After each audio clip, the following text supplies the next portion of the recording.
Yeah, cool. No, welcome all. It's cool to see so many of you joining in. And I understand why, because it's a really exciting and interesting topic. Just a real quick introduction about who we are, the River Collective, and trying to involve as many scientists and activists as possible and to connect them. Pretty much just people that really care about free-flowing rivers. And that as a value, as a base to connect and work together.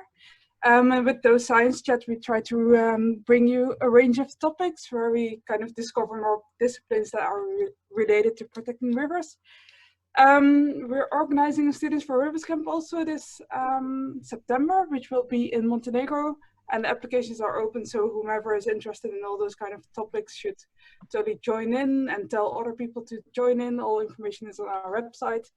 But that's actually what I need to say, and then I'm going to pass it to Jens to introduce our guests for today. Thank you, Vera.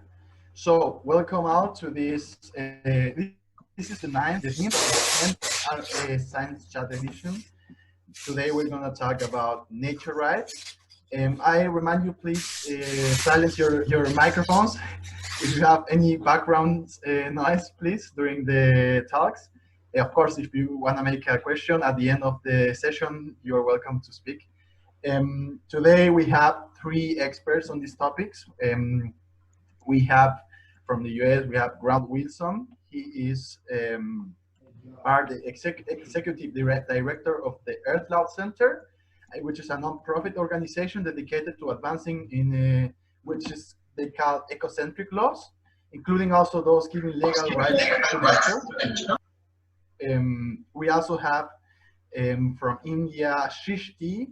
She's an activist and also a research based in Pune, India, and she works with an environmental group called the group-Kalpavriksh. I don't know if I say that right. And she has been working in this nature, river rights topic in India. And also we have from Montenegro, Evgenija. She's an environmental lawyer and activist. And also she's doing now her PhD and started an NGO called Water for Changes, which is an initiative for implementing water and sanitation as fundamental human rights in Macedonia. Now we're gonna start with the lecture session. Each of the speakers will talk 10 minutes.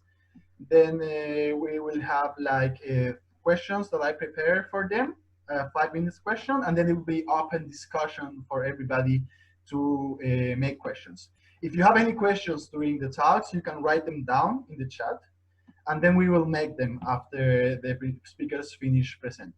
So we will start now with Grant, then we will go with Shrishtee, and then we will finish with Evgenija.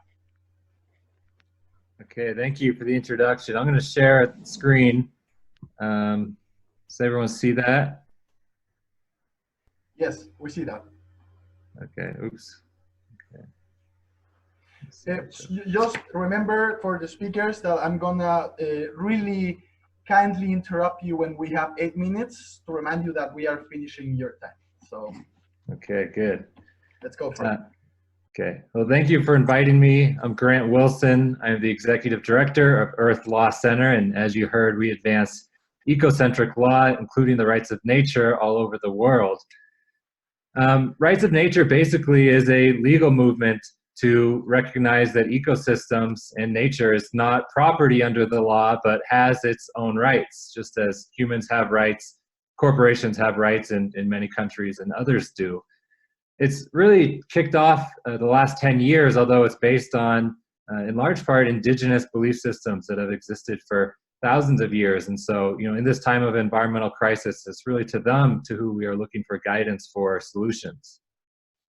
Just a quick summary, it's a quick talk, but I'll talk about shortcomings of our legal system, introduce you to rights of nature, and then talk a little bit about Earth Law Center's work in particular. So I argue that our legal system right now does not work for nature. We've seen since the 1970s thousands of environmental international agreements and laws. Almost every country has environmental laws. We've seen a 38% increase in environmental laws since 1972. Tribunals set up all over the world. And, you know, our current legal system and our environmental laws has done a great job of slowing down environmental degradation. Without them, I can't imagine how lost we have been. And I use the Clean Water Act here in the United States all the time and other laws. But what we failed to do is to stop and reverse environmental degradation. We've seen climate change increase dramatically since environmental laws have been passed since the 1970s. Ocean acidification is getting much worse. All coral reefs could be gone in 30 years. We've seen massive species lost. 83% of freshwater vertebrate have been lost in 40 years. Some things have gotten better, like air pollution, but still 7 million people per year die from air pollution, so we're not doing enough. So what does this all add up to? Well, the fundamental problem here is that our legal system treats nature as property. It's exploited for short-term profits. And we have environmental laws that are helping. And I praise everyone who is fighting tooth and nail for protecting ecosystems with our environmental laws, but they're not enough because the system is rigged against nature. And Rights of Nature provides a solution to that by changing the DNA of our legal system from one of exploiting nature to recognizing it as having its own rights. And, imagine all the environmental activists we have today using these laws that are rigged against nature. If they had in their favor laws saying that nature has rights, that we have to respect nature, that nature has a legal voice and has to be listened to in all governmental processes, imagine how much we could do and how quickly we could reverse this alarming trend that I showed you of environmental declines. So here you see in the picture just a couple of Rights of Nature staples. One important thing I want to note is that under Rights of Nature, the goal of the whole legal system is thriving ecosystems, versus under our current environmental laws, generally the goal is less degradation. Let's reduce the amount of degradation, but rarely is it reversed. And I think another important thing to note is that under Rights of Nature, nature just has a seat at the table. Its opinions, its voice has to be considered in lawsuits and governmental processes in all aspects of society. So really it's a legal change, but it's also a reformulation of our entire legal system and politics.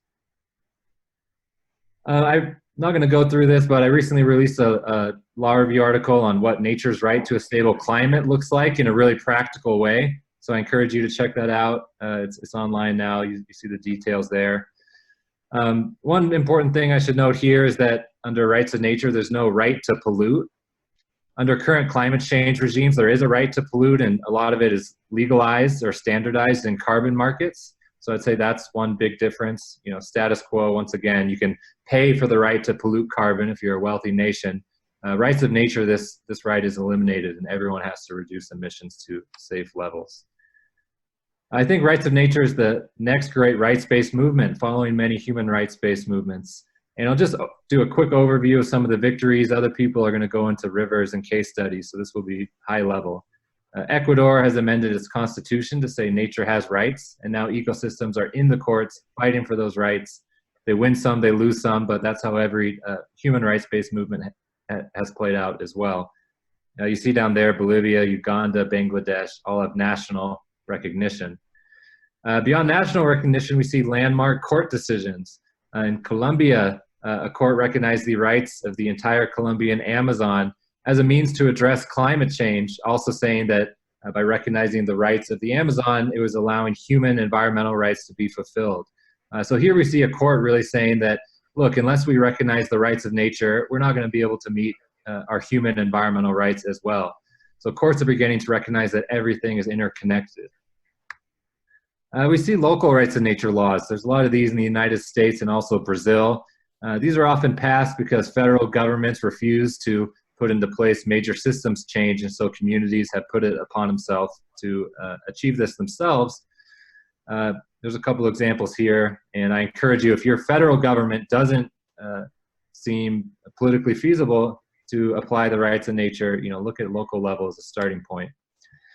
And across the world, indigenous communities that have long recognized the rights of nature through their customary laws and belief systems are now starting to write this into Western law with the hope that Western legal systems and institutions will begin to recognize these rights. Here's some examples in the United States where this is happening. And internationally also, there's a whole United Nations initiative called Harmony with Nature Initiative that focuses heavily on rights of nature and collecting data. So check out their website for lots of resources. I'll just talk a little bit about what Earth Law Center does. We're a global network of lawyers that seeks to write the next generation of ecocentric law. So we want to write the laws that are going to change the international legal paradigm and save the planet. All of our work is always pro bono on behalf of the Earth. And another part of our goal is educating the next generation of leaders. So training thousands of lawyers, judges, and future politicians, scientists on ecocentric legal paradigms, including rights of nature. Here's the places, some of the places we work. So you can see kind of all over the world, and we're always growing. Part of what we do also is creating replicable models. So, writing draft laws or legal frameworks and hoping that people all over the world use these. They're all open source, and implement them in their own countries, and we provide legal guidance along the way. So if you like our work, get in touch and we can help you put something into place and kind of give you the tools you need to establish rights of nature in your own country. I'm short on time. Check out our website and annual report for all the details, but this is the River Ethiop we're working on to give rights.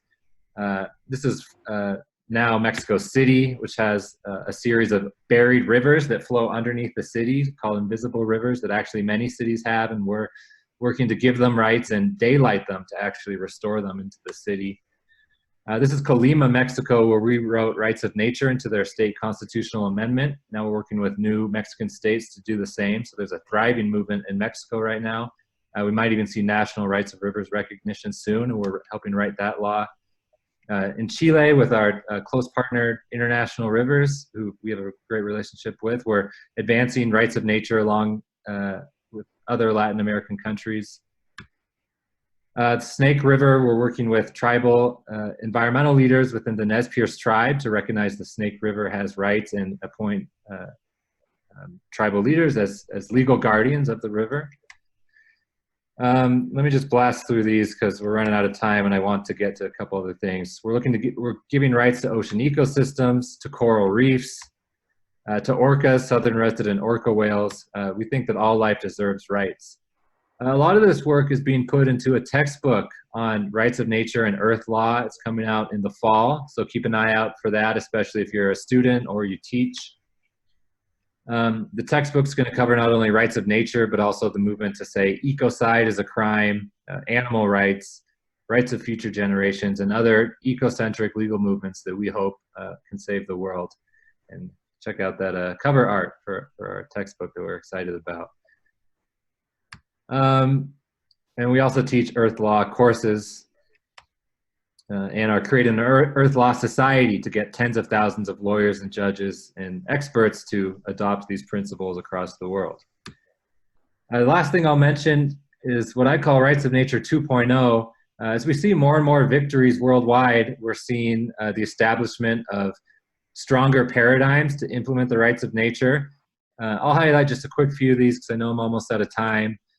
But we want to see very sophisticated bodies of legal guardians that act upon the rights and interests of nature. So they should be transparent, bioregional at level, so bodies of legal guardians that represent ecosystems based on that ecosystem's borders, not arbitrary political borders. And they should be indigenous led. I also think we need to start seeing rights of nature integrated beyond the courts. So legal representation and legislative bodies and local city councils and decision making. Nature needs to have a voice at all levels of government and also in international treaty negotiations, just to give a few examples. So that was trying to give you a lot of information in a short amount of time. I hope that introduces you to rights of nature, some of the work of Earth Law Center. We're always looking for new partnerships. Get in touch if you're interested in our work and want to see what we can do together. And thank you for your attention. Thanks, Grant. That was short and sweet. Really nice on time. Now we will have Shrishtee talking to us about the rights of river experience. So, Shrishtee, are you there? Yes, I'm here. I'll just start the screen share. Yes. Just to remind you, peeps, if somebody has any question, you can write them down in the chat or just make them later after we finish the lecture session. You can see the screen, right? Yes. Yes, we see the screen. Okay, so thank you for to Rivers Collective for this talk. And I think what Grant has just spoken about sets a good context for me to talk about now rights of rivers in India. And before I talk about rights of rivers, I would urge all of us to really think about a river or a water body that we are closely associated with. Something that has evoked in us a sense of connection to nature, to rest of nature, something to within us, and also that has brought in us the need to actually focus on what's wrong right now with the rest of nature, with rivers, and to work on this crisis and to be here present and talk about rights of rivers, because I think that sort of an imagination and emotional sense of connect with nature is very important to be evoked, because else we'll lose that's exactly what we're losing in our understanding of the world around us. So with that, I think it's a good entry point to talk about why we are talking of yet another law when there are already so many ways that you can protect nature. So why we have rights of rivers in India. And as Grant was saying, and I think it's at the crux of the problem, is that our law system, the current legal system, has actually used nature in a form that it has actually granted a lot of ways of exploitation. So legal systems are used in a way that can sanction for damming the rivers, diverting the rivers, displacing the communities. And you can pay the compensation for it and get away with it. So that is at the crux of the problem. And the crux of the problem is also, which I'll get in later, is also the clash of these two worldviews. Whereas there's one worldview which believes in conserving the nature, believes in sacredness of the nature. And there's another worldview that uses nature as a resource. And so when these two worldviews collide is, I think, where a lot of issues emerge. But what really happened in the context of rights of rivers in India, and why we're talking about rivers in India in that way? So in 2017, it was the month of March, a petition was filed in the High Court of one of the states, of North Indian states in India, in Uttarakhand, where basically the petitioner was arguing for that, there's a lot of sand mining, there's a lot of pollution, and we need to do something about it. And the court ordered that, well, this is bad, and we need we give rights to the rivers. And well, then arguing for rights of rivers, court actually broadened the scope of the petition. So first of all, it defined the river in a form of an ecosystem. And when it defined the river in the form of an ecosystem, it said that the rivers, from its glaciers, its forests, its dales, its tributaries, mountains, all along the river are recognized as legal persons. So equated the rights of rivers to that of a legal person. So what does that really mean for a river to be a legal person? So it's just like you and I have a right to live. So what the court argued was that a river has a right to live. But what really means for a river to live? And I think that is an important question. But before getting into various questions that this judgment raised, I would like to first talk about certain opportunities that this judgment opened. So one opportunity that the judgment opened was that it spoke about ecocentric law, which is not a tradition per se in law systems in general. And of course, in India, there have been some sporadic cases, but not in general. So it opened a whole array of possibilities in giving a judgment based on actually prioritizing nature's needs more than that of human ones. The second important thing is it did was defining a river as an ecosystem. I want to show you what really the judgment says, and it says what you see on your screen. And it says a river is scientifically and biologically living, and it sees a river as an ecosystem. And then, of course, uses parents' patriarch jurisdiction to give to appoint certain guardians, and says that rivers have a corresponding rights, duties, and liabilities of a living person. But so what you see on the map is the entire Ganga river basin along with Yamuna.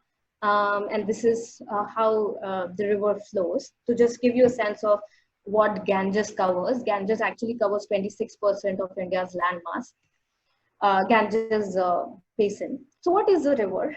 And I think despite of giving river a sense of an ecosystem, which a lot of activists, community people, and researchers have been talking about, rather than seeing river as just a cubic meter or just a flow of water, it spoke about river in a much broader way. But what it did not speak about was that what would rights mean? So would it mean that a river can flow without any diversion?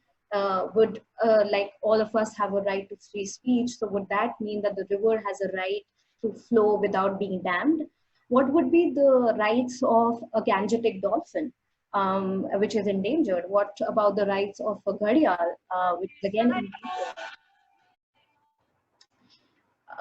What about the forests around the river? So do they also have rights, and do they also come into the rights of the rivers? What about the dependent communities, fishing communities, agriculture communities that have been living along the river for many decades? What about their rights? So court judgment doesn't really get into these very important and complex issues. And then what is the duty of a river? So I, as a person, if I have a right to live, I cannot really kill you, right? So I have a duty to protect your life as well. So what does river's duty become? So is river not allowed to flood because eventually it's going to kill a lot of people? Court doesn't explain that. So it doesn't really go into explaining what a right or a duty of a living person, of a river would be. Then it appoints guardians. It appoints, in comparison to Wanganui River, where the guardians are also the local indigenous community, here there are a bunch of state representatives who become the guardians. Now the important question is that if state has until now been one of the main culprits of doing the destruction and giving sanctions to hydroelectric projects or diversions or interlinking projects, how all of a sudden state would actually take care that rivers are protected? So how would state become the protector of the river? Another important question is that if the guardians don't do their duty, who is going to hold them liable? Who and what that liability will be? In what form it would be? And again, these are some of the important questions that the court judgment doesn't talk about. It doesn't talk about, as you see on the screen, about the violations. It doesn't define a violation. It says pollution cannot be done, but then in the later part of the judgment, it says that, you know, some certain things are important, like hydroelectricity is important and some other stuff. So it doesn't really get into what really is destroying the river. So it doesn't talk about those violations. And it is very fundamental that when we move forward towards defining rights of rivers, we talk about violations. It doesn't really talk about compensation and restitution, like who will be compensated? If I am wronged, then I am compensated for damages. If a river is wronged, who is compensated for the damages? Who is paid the restitution? If it is being paid, what would be the form of that of restitution or compensation? Again, the judgment leaves all these threads quite open, and of course, open to various imaginations as well and ways of contributing to it.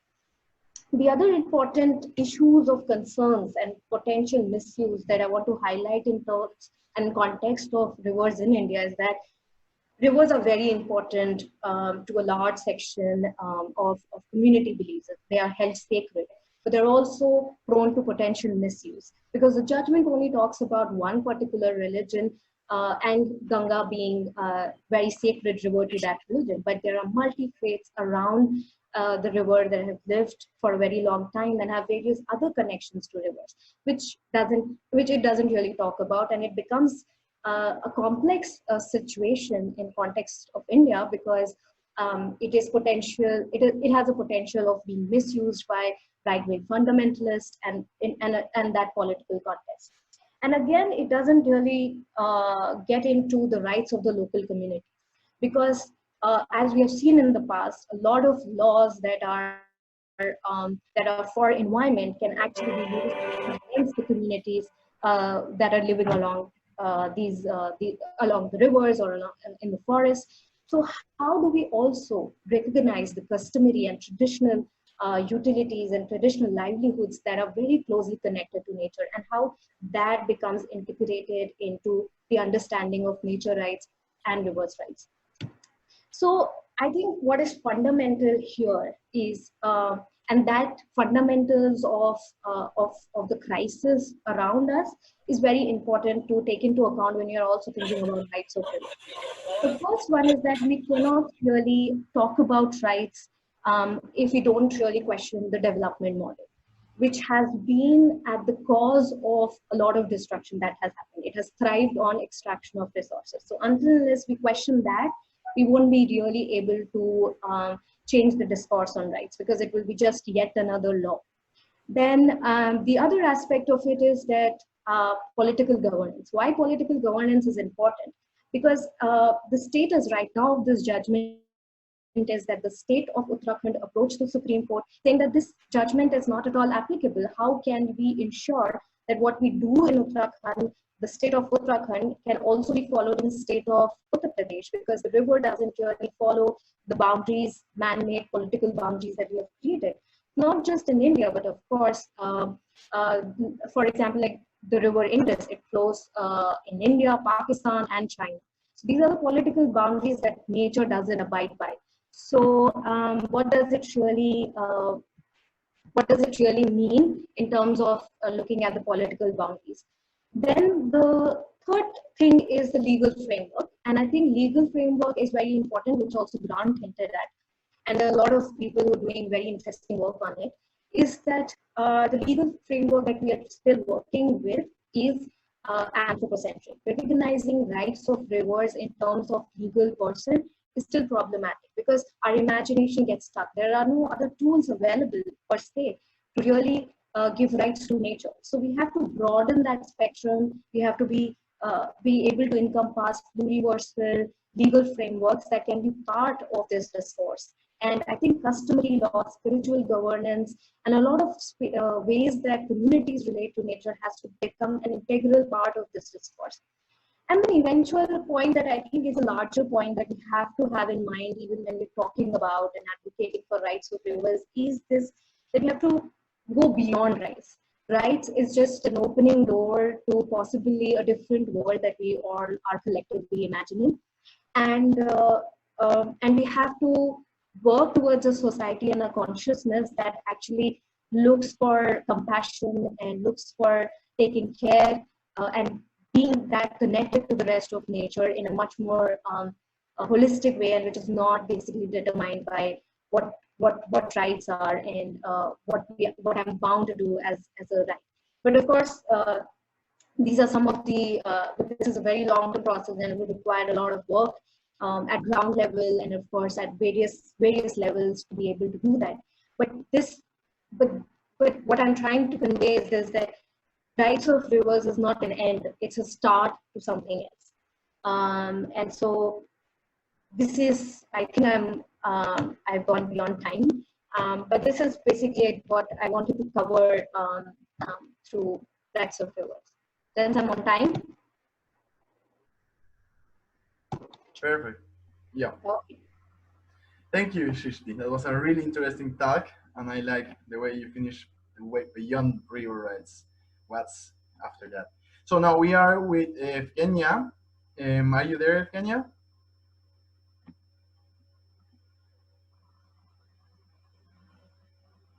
She is maybe fall asleep. Where are you, Evgenija?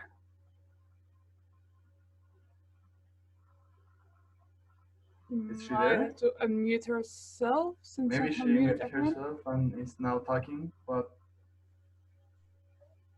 She prepared such a good She muted herself. I didn't mute her. maybe she went to the bathroom. Maybe. Evgenija, are you there? Yeah. Yeah, I think. Maybe we can do an in-between question. Yeah. Yeah, maybe somebody has one question. that would like to ask now while we wait for Evgenija? I can ask something in the meantime. Yeah. Because yeah, you just mentioned like, okay, the earth law or the rights of rivers or rights of nature in that sense would be a start. And I think that's quite a cool thing to say in a group that we're all different disciplines, right? I think not a lot of people really see as right of nature as being the only thing, right? It's about just having a whole interdisciplinary thing in that sense. Like, do you have ways, both of you, that you think like people that are not educated in law can contribute to making earth law being a thing or rights of nature being a thing? Does that make sense? Yeah. Is that to me? Yeah. Yeah. I think rights of nature and ecocentric law can be integrated into every profession. So let me give you a few examples. One is that I'm working with someone on integrating ecocentrism into filing patent applications. So the idea is that we'll work together to file patents on behalf of species that inspire the products that people are patenting. So for example, a water-resistant paint that was inspired by a plant, that plant would get some of the proceeds from the patent. That's one idea. You know, we're making a declaration of ecocentric principles that businesses and companies are starting to sign. And so they're basically committing to business practices within parameters that ensure healthy ecosystems. You know, I think if you're a dentist, you can, you know, incorporate ideas of promoting whole ecosystem health into how you manage your dental waste. There's lots of things you can do. Ultimately, you know, I want everyone to be able to contribute, and really rights of nature is a cultural shift as much as a legal shift. It changes our relationship with nature from one of owner, you know, we own property, to one of co-inhabitant and partner. And I think the more that we can integrate rights of nature ideas into all professions, even if it's a stretch sometimes, the more we can advance the cultural part of the movement. And, you know, we've seen with every rights-based movement, the culture changes along with the law. So think of gay rights. People supporting gay marriage has, you know, tripled since 20 years ago, and that's because the law and the culture have changed together. Makes sense, and only this can emerge when enough people are behind it in that sense, right? Exactly. Evgenija is still not here. Evgenija Thanks for your answer, by the way. Yeah, that was Evgenija just wrote me. She has some like technical issues, so she's trying to connect back, to reconnect. So maybe while we wait for her, I have another question which I wanted to do at the end of the session, but we can start with it right now. Like for Shrishtee, related to river rights.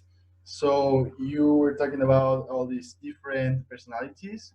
I had actually two questions. One is very specific, like actually the Ganges does have river rights or not? Because I've read that it has. Sometimes I've read that it doesn't have. I'm quite confused on that. And also, like, what about, for example, if these laws are retroactive? Like, for example, if a certain river gets river rights, what happens with all what has affected this river before? In the case, for example, of a very big river like the Rhine, by any chance it gets river rights. You know, the Rhine has lost like 100 kilometers because of, like, they have been begradigt. I know the word in German, but not in English. Like, they have channelized the river to make it shorter. So yeah, what happens then with all what has been happening with the rivers before the enactment of the river right? I think that's to just answer your first question, the river doesn't have the rights yet because the order, the Uttarakhand state went to the Supreme Court and said that this somebody here. So the Uttarakhand High Court went to the Supreme Court and said that this is completely impractical. We cannot implement a law like this. We don't really know. It will be a conflict of interest and various other issues. And the Supreme Court stayed the order. So the river doesn't have the rights. both the rivers Ganga and Yamuna. And what you ask about the violations, I think that is the key here, because again, the judgment here doesn't really talk about, ideally that should be the case. At least immediately what should be done is this, that the violation in terms of whatever the hydroelectric dam projects are being approved, they should be cancelled. The river diversion projects should be cancelled. Interlinking projects should be cancelled. And then, of course, how do we restore the natural flows or natural habitat should be the next part of discussion. And it's not impossible, because in various parts of the world, dams have been decommissioned. So it is possible to undo the damage. But are legal systems ready to do that? Are our states ready to do that? That is one of the important questions that we need to ask. And if a judgment doesn't really challenges that and just says that the pollution has to stop, that doesn't really basically looks at the fundamentals of the crisis and what we have in front of us in terms of undoing the violations or undoing the injustice that has already been done. And I think what important point would that be also in terms of many communities who have been displaced by these destructive projects. How do we restore their rights of being with where they have always been with?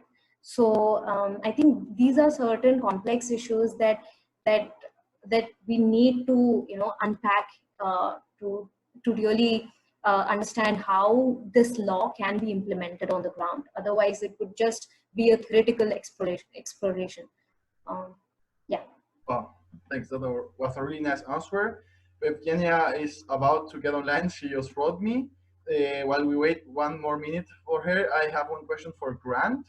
And nature rights makes sense, for me at least. Like, companies have rights. Why not nature? Of course, nature's even for me important than companies, But at the same time, we have, like you mentioned, Ecuador. It's a very well-known case. 2008, the new constitution has nature rights. We know that. But at the same time, what has been happening is that it hasn't been happening that much, actually. That's the problem right now in Ecuador. Like the people I know that are working in Ecuador are telling me that despite this beautiful constitution, in practice, it's hard. Nobody understands quite well how to put it to work. Like, what do you have to say about that? Yeah, so, a couple things. One thing is that, anytime someone has been given rights, it's often a decades long or centuries long struggle to enforce those rights.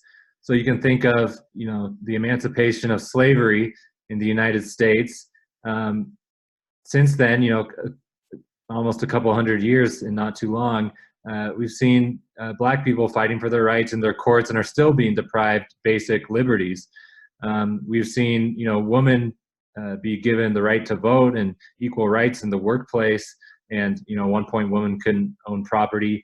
And that was a long time ago. These rights were recognized, and we're still seeing in the courts women fighting for their basic rights, which are being deprived. And so, I'm not discouraged that, in Ecuador, it's true, there have been, some losses for rights of nature. There's been some victories too. It's kind of been a mixed bag. A river has been ordered to be restored under the rights of nature. Someone was jailed for shark finning under a rights of nature enforcement. And then in another case, a huge mining project was allowed to be put in and rights of nature wasn't fully considered. So it's a mixed bag. I think, over time, we'll see more and more justice in enforcement of rights of nature as advocates who enforce it become more sophisticated, better equipped, have more financial resources. Honestly, the global rights of nature movement has the combined budget of like 2 Olive Garden restaurants. And, think how much it's done with that small amount of money to establish rights of nature in, 15 or 20 countries on a shoestring budget. So, I think, one, looking at the history of other movements and realizing it takes a little time to put it into practice. And two, really working to create a more sophisticated and well-funded rights of nature movement to, compete against the billions of dollars extractive industries pour into preventing these sorts of laws from going into effect will both be effective. both in Ecuador and a lot of other countries where rights of nature are recognized but require stronger enforcement and more sophisticated mechanisms. That's great. Yeah. Really nice answer. We'll get there. I'm hopeful. Yeah. And now Evgenia just connected, so she's gonna give us now her talk in 10 minutes, and then we will have also a bit more time. Siddhartha also asked a question, so we're gonna make that question after Evgenia finishes. So Evgenia, are you ready? Yes, I am. Hopefully you can hear me now. Sorry for the delay, but my No computer got mad today. So I will start sharing screen with my presentation. Hopefully you can hear me well. Yes, we hear you well. Okay, nice. Yeah. Just 1 second. Okay, here it is. So recently I started a project called Water for Changes, and as Jens mentioned, that this project is initiative for implementing water and sanitation as a fundamental human right in our constitution in North Macedonia. So basically, when you go to the theoretical part of water rights in water law, the water rights refers to the right to a user to use the water from a water resource like a river, stream, pond, of a source of a groundwater.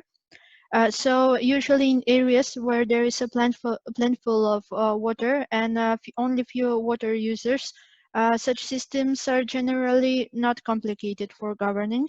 But when it comes to a system like ours in Macedonia, when there are areas, especially where arid areas are present, their irrigation systems, the water governance is really hard to be maintained. So basically, when I started this project, I started for a few uh, for a few things, because I'm coming from a small town called Prilep, and in our country and also in my town, drinkable water is used for irrigation, for agriculture, for every use, but not for drinking, because I don't know. I think probably because we have only really old laws about water governance. The state wasn't not that interested for making analysis of the current legislation of how the country is governing the water.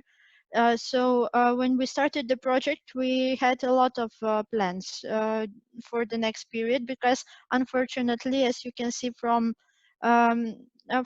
this presentation, from this slide, as every country, we have the same problem. But unfortunately, we have this decentralized water governance, and that makes the all problems in water governance in our country.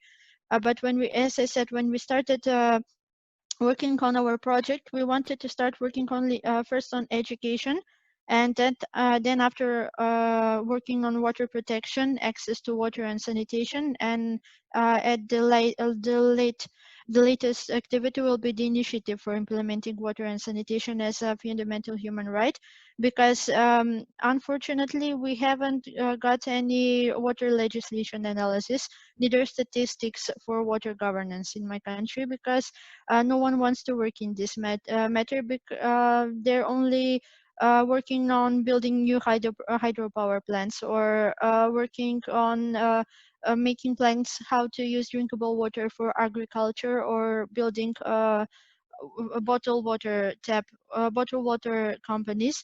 So we have that as one problem, but on the other side we have another problem, and that is that the people in our country are undereducated when it comes to environmental issues.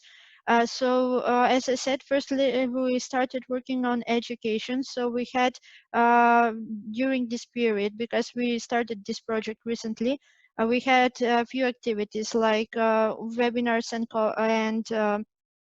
youth workshops, and suddenly it was surprising because the journalists started to make more research about this topic in our country, and they started more actively working on research about nature laws, about environmental laws, and water loss in Macedonia. So somehow the Ministry of Environmental Issues in our country started to co-work more with the NGOs. Hopefully this won't be only during the COVID pandemic, but further.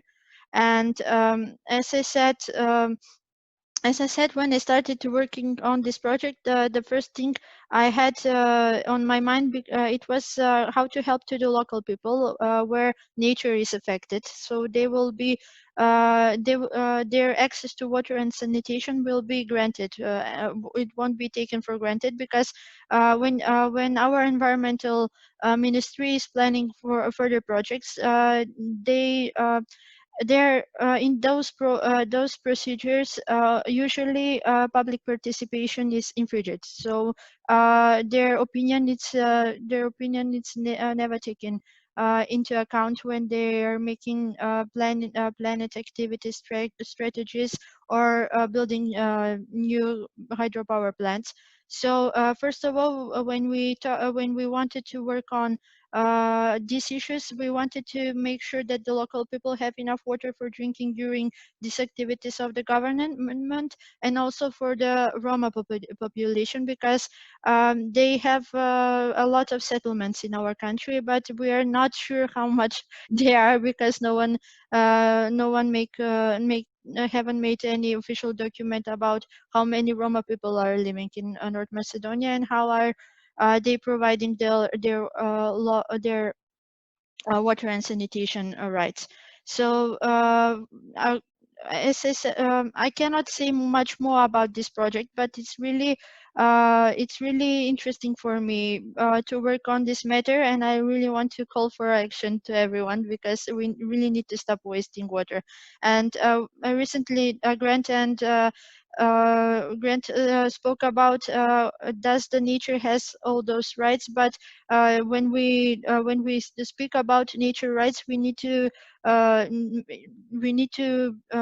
keep on mind that we are also part of nature, and when the government is deciding about does the nature has rights, does the water has rights, we also have rights. But if we live in a coherence with the nature, we all will be protected. But it's all only for humans to do those actions during those legal gaps and so on. So if you have more questions, I don't want to speak more about this project. I think I said enough, because as I said, we're only on the start of the project. But if you have any questions, you can contact us. You have all the info over here, so we'll be glad to answer your questions, and maybe you can help us somehow during these initiatives. Thank you. Thanks, Evgenia. That was a really nice presentation. You did it on time, perfectly, even less than the time. So now we have quite a lot of questions in the chat, so I will try to go through them. They're really interesting. And if we still have more time, we can also make, you can also turn on the microphones and make the questions. We start with Siddhartha's question. He is like, some of the times when we talk about ecocentric laws, it ends up also being at cross with rights of native communities. How do we navigate this conflict, since law enforcement still mostly lies in the hands of the system exploitation? I think that's in between for Shrishtee and Grant. I don't know who wants to take that question. Yeah, I'm not entirely sure. I think I get the question being asked. You know, there's a lot of different movements that I call ecocentric law, and the fundamental principle there is that they tend to restore the health of an entire biosphere, you could say, and treat nature as more than property, treat nature as having its own inherent value. You know, rights of nature, now I read the question more carefully, rights of native communities. Okay, let me go back on this. Yeah, so a lot of the rights of nature work internationally has been called rights of nature. In some cases, that's not a true description. Like in New Zealand, where they recognize the rights of the Wanganui River. They don't consider that part of the rights of nature movement. It's really an indigenous rights framework being put into place. And, you know, in our Western legal thinking, we have kind of defined that as being, quote, rights of nature. And I think we do need to be careful. On the one hand, you know, indigenous communities should be leaders in this movement. You know, really, as I said, it's a lot of their belief systems that are inspiring the global rights of nature movement and other ecocentric legal movements. But on the other hand, we need to be sure not to put, you know, indigenous belief systems into this box based on Western legal thinking. And again, Western legal thinking is what got us in this problem in the first place, I would argue. So that's one issue about ecocentric laws and rights of native communities. You know, another one is you want to be sure as you're advancing rights of nature, you're not actually taking rights away from indigenous communities. You know, let's say there's a rights of nature law that is distorted by the government. They say, look, this indigenous community who lives here can no longer live the way they always have because it interferes with the rights of nature. That's not what we're going for. That I'd say that's a distortion of the movement, but is a fear that we should be careful of. Ideally, the rights of nature movement and indigenous rights should both be expanded in parallel. I think expanding rights of nature should empower indigenous communities and vice versa.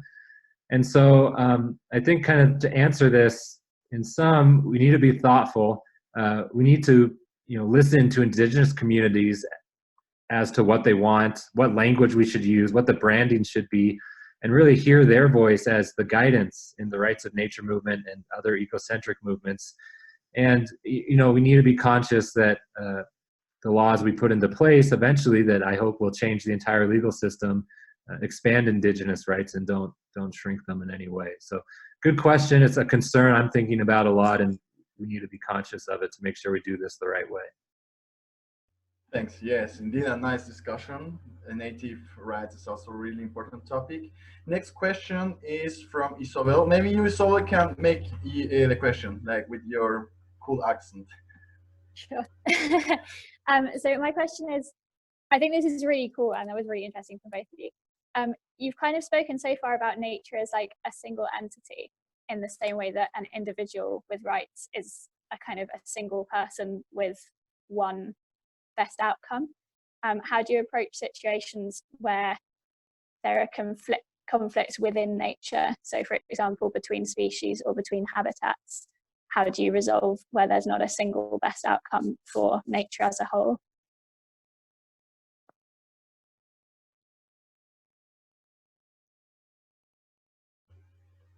Who are you asking to? Both, anybody. I have a few ideas, but if someone else wants to. Maybe Shrishtee can ask also that. If Grant wants to go ahead, I can follow him after. However you want, Pips. Okay. So I think it is actually what you're exactly asking is what we were questioning. At least I was questioning, is that we cannot equate nature to one person or rights of a living human, because that's when we are actually distorting the understanding of the complex systems that operate. And also what we are arguing in some sense is that one has to look at what would the rights of species be. What you're hinting at is at a conflict, which I think a law in terms of conflict will be difficult to operate and interpret on. But what I'm trying to argue is that we have to move away from thinking of nature in terms of humans. We have to actually imagine nature in terms of complex system, and that complex system operates by its own laws and by its own ways. We don't interfere in those complex systems through our man-made human laws. What we do is that we enable those systems to thrive the way they have to thrive, and with whatever contradictions and complementarities that they thrive on. And I think law cannot really play a role there, and we should be careful of if you're moving towards that, and that's where we have to stop. So yeah, I think Grant, you can go ahead now.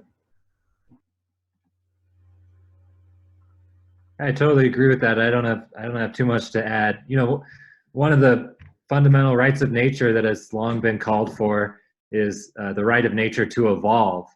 And you know, evolution has a lot of destruction, ecosystems and species clashing, and you know, rights of nature wouldn't oppose that in any way. To the contrary, it just wants nature to be allowed to perform its natural functions. And so, you know, and any time there's a clash of rights, human rights, for example, the first test a judge will often use is there actually a rights violation, or are these rights actually being violated by both parties? And I think in the case where, you know, ecosystems are allowed to function naturally and over time, you know, shape each other in ways that could be destructive, you know, there's not a rights violation there. So I agree with what you just said, that, you know, we need to look at things, you know, in a totally different context, outside of how we've always done it.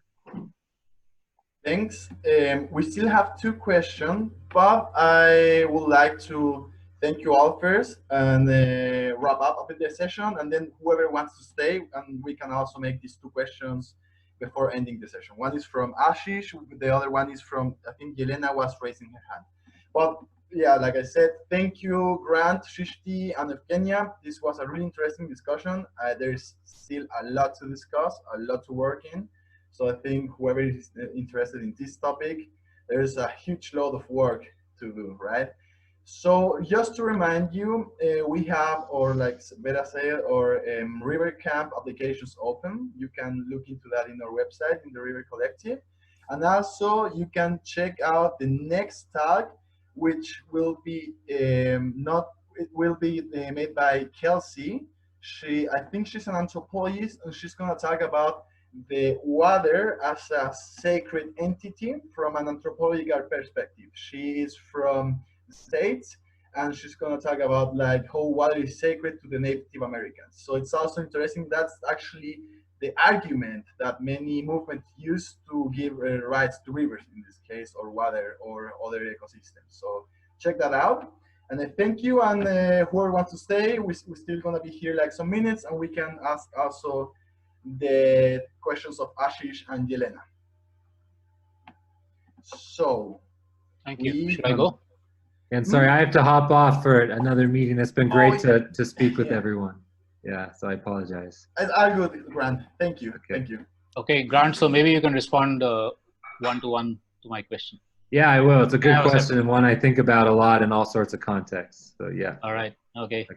Yeah, remember that, like, if you are interested in keep the chat one-to-one with the speakers, you can write them. Maybe they can share with me the mails, and I give to you. But then we have also Yelena. You wanted to ask something, Yelena, or what? Am I wrong? Yeah, I kind of wanted to ask thing, but I think the speaker left. But Okay. I was like, this kind of topic is really like for thinking. And I just wanted to say, I wanted to ask actually, because that's what bothers me very much. How do you choose? So we know all that there are these charismatic species that are really protected and all attention is on them, for example, pandas. So how do you do, and how do you wrap up like science in your law work? Because law and all this, what we are saying, is for me really cool, but also really abstract. And how do you do it, for example, with the help of science and with the help of data? So then how do you decide? Of course, everything has rights, but like how do you really decide, okay, now I'm gonna fight and first do this for orcas, for example?